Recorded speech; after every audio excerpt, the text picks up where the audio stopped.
there, folks! And those who love my voice in this voiceover.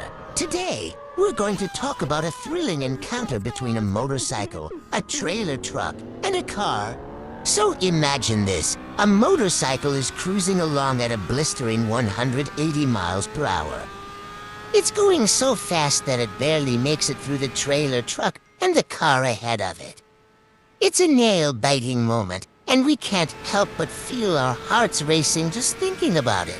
Now, we're not condoning reckless driving or speeding, but this is a great example of the importance of staying alert and maintaining a safe distance while on the road.